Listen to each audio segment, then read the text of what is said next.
Protect your energy without guilt and allow yourself to feel whatever you need to feel.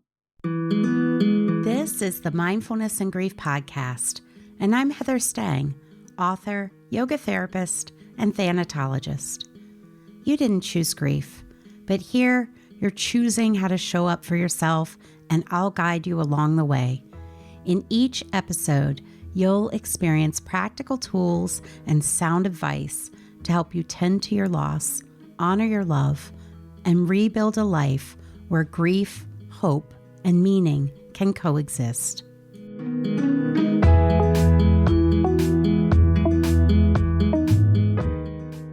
Thanksgiving can bring up many emotions when you are grieving. You might feel love, sadness, confusion, longing, overwhelm, or moments of peace, sometimes all within the same hour. The day carries expectations and memories, and it can be hard to know what you will need or how you will feel. The 7 tips in this podcast are here to help. I'll share ways you can care for your heart before Thanksgiving arrives, during the gathering, and afterward when everything gets a little quiet. The first thing to notice is the emotional buildup before the day. Many people feel tension long before Thanksgiving itself happens. Your body knows the holiday holds meaning, so it may respond before your mind has put everything into words. You might feel restless, heavy, irritable, anxious, or unsure of how you will manage. This is emotional apprehension. It is your system preparing for something that matters. Mindfulness can help you slow down and pay attention to what is happening inside. Instead of judging yourself, you could say, something inside of me is asking for care. And then notice what you're feeling in your body. You might sense tightness in your shoulders, a knot in your stomach, or heaviness in your chest. When you pay attention with curiosity, you'll begin to understand what you need. That awareness can reduce unnecessary suffering.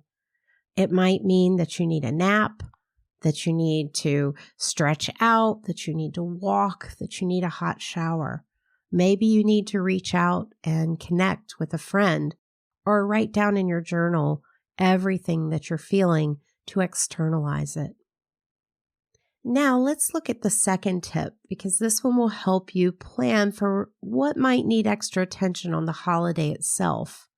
This is using a simple visualization practice to reveal your friction points around the holiday gathering.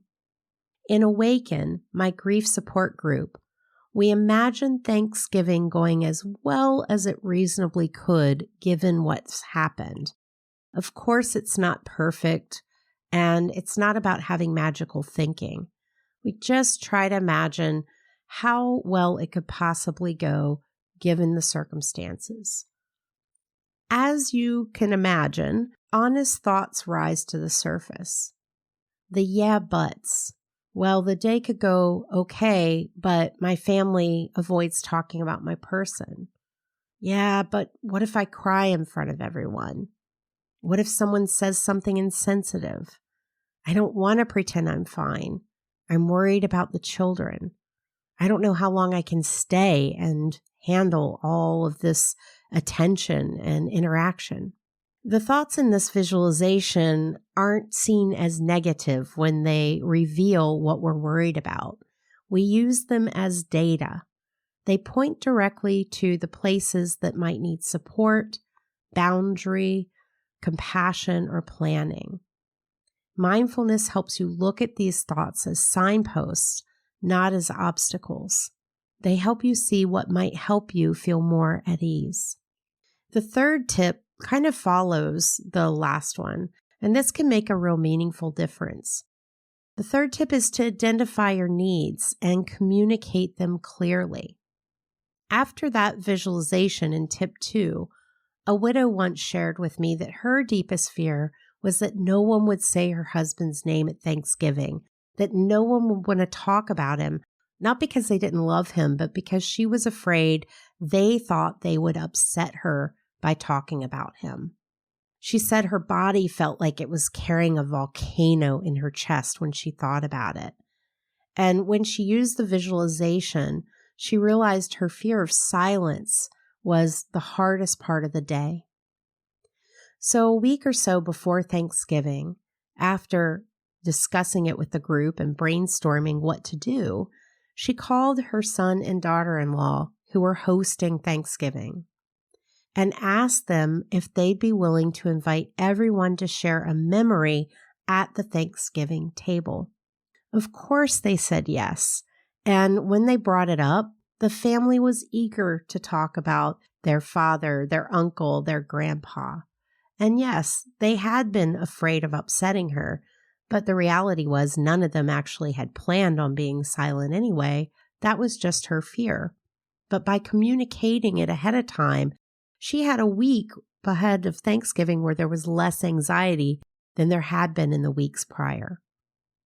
Mindfulness helps you recognize what you need, and it also helps you speak honestly. You do not have to convince anyone, and you don't have to script the whole day, but you are letting people know how to support you. You can say something like, it would be helpful if we could mention her before the blessing, or maybe afterwards over dessert, we can share a favorite story. Or I might need a quiet moment here or there. Is there a room that I could go into if I need time alone? These requests are acts of care, not burden. And most people are going to be more than happy to accommodate you. If they are grieving, it can also help open a line of communication about what everybody in the family needs. The fourth tip is to create small, personal moments of meaning during the day. Ritual and remembrance does not need to be large or grand or public. Maybe in the morning, you could light a candle, reflect on their photograph, and remember why you still love them. You could sit in a quiet room and have a few slow, deep breaths, reminding yourself that calming your nervous system is something you can access through your body. You could place your hand on your heart and speak a sentence of remembrance, or write them a letter in your journal. Another thing people like to do is write a letter from their loved one to yourself. That can be a really special holiday message. Maybe you take a short walk outside alone to clear your head, or wear something that connects you to your person to the event. However you choose to remember them, it doesn't have to always include everybody else, although that can be nice too. If you want to invite others in, you can, but private acts of meaning are very restorative. The fifth tip is to support grieving children with honesty and presence. Children grieve differently from adults. If they're really young, their grief often shows up in small bursts, and their grief is frequently disenfranchised. That means that the people around them may not fully acknowledge what they are going through. Adults can easily assume children are not affected, or that they don't understand enough to feel deeply. But children do feel deeply, and they also notice more than we realize. When I was 7, my Uncle Doug died by suicide in late October. That Thanksgiving was so confusing for me. No one said his name. My mom and I would talk quietly about him in our room, but the other adults' silence felt so strange. I wanted someone to say something. I really wanted someone to help me understand what happened. And when adults don't speak, children fill in the blanks, and they often imagine something way more frightening than the truth. Mindfulness can help adults slow down enough to meet children where they are. If a child asks a question, let them. If they are quiet, check in gently. Ask, what are you thinking about? Or what do you remember about him? Or do you remember that time you guys went fishing? Age-appropriate honesty matters. Children do not need long explanations. They need truthful, calm ones. They need adults who stay present and available. And they need permission to set the pace of their grief. Letting a child know that you're a safe adult can really transform their grief journey. The sixth tip is to navigate family dynamics with kindness and boundaries. Not everyone grieves in the same way. Some people are what are called intuitive grievers. We are the people who express grief through emotion. We cry easily, need to talk, and feel things very directly. But there's another kind of griever too. These are your instrumental grievers, and they can often get a bad rap because they don't cry. But they are still grieving and feeling.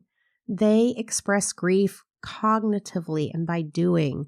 They handle logistics. They organize the day. They focus on learning about what grief really is. Neither of these are right or wrong. They're just different, and we're all on the spectrum. So while we wouldn't want someone to judge how we grieve, it's really important to not judge how other people grieve. Problems arise when we forget that people cope differently. And mindfulness helps you notice that a loved one's style is not a rejection of yours. If someone avoids talking about your person, it may be their way of protecting themselves. If someone wants to talk a lot, it may be their way of finding connection. You do not need to fix or change anyone, and you don't need to suppress your own needs. Sometimes it's about finding the right person in the group to connect with. Odds are, in a crowd of many people, you're not all going to be grieving the same way. And remember, it's important to set boundaries. Boundaries are a way of teaching people how to love us, including ourselves. If a conversation feels too hard, take a break, step outside, sit somewhere quieter, spend time with the person who understands you. I've had many clients say, "Oh, I forgot something in the car," and then gone and turned up the music and cried and let themselves feel. Protect your energy without guilt and allow yourself to feel whatever you need to feel. Now let's move to the seventh tip, which is how to tend to your heart after the Thanksgiving holiday. After the holiday ends, many people notice an emotional drop. The tension that built up beforehand begins to settle.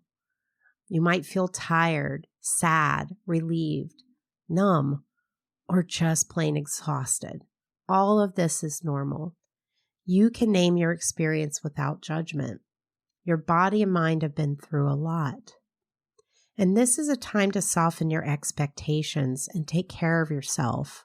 Rest, drink water, eat something healthy, take a walk, write in your journal. And you can reflect on the day before. What brought ease? What was hard? And what do I need moving forward? These holidays teach you about yourself in real time, and you can reflect back on what went right and what didn't go so well so that you can recalibrate for the next round of holidays to come. If you would like help making some choices and planning for the rest of the season, you can download my Grief-Sensitive Holiday Planner. It offers space to reflect on the holidays, explore your needs, and make compassionate decisions from the coming weeks.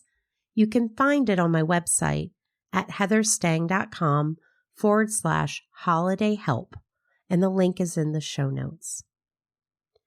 The reality is holidays change after a loss. Thanksgiving may look and feel very different this year, and that doesn't mean you're doing anything wrong, and that doesn't mean this is how it's always going to be. You can learn how to meet your emotions with awareness, understand your needs more clearly, and reduce unnecessary suffering so that you can move through this holiday in a way that supports your well-being. Even though you're missing someone deeply, you can still have a meaningful season by leaning into your support and honoring the love that remains. Thank you for spending this time with me today. This brings us to the end of this episode of the Mindfulness and Grief Podcast. If you found it helpful, please follow the podcast, and leave a review so others can find support when they need it most. If you would like extra support this season, you are invited to join me in Awaken for a free 14-day trial. Inside, you will find weekly group coaching, a private community, the full Mindfulness and Grief course, meditation and journaling classes, and guided meditations you can download at any time. If you support grieving people in your work or feel called to deepen your skills, you can learn about the Mindfulness and Grief Coach certification. It is a 12-week, trauma-sensitive training that supports your well-being while helping you guide others with presence and care. You will receive my 3 books as a holiday bonus at no extra cost if you sign up before the end of November 2025. All links are in the show notes. Until we meet again, take care of your heart.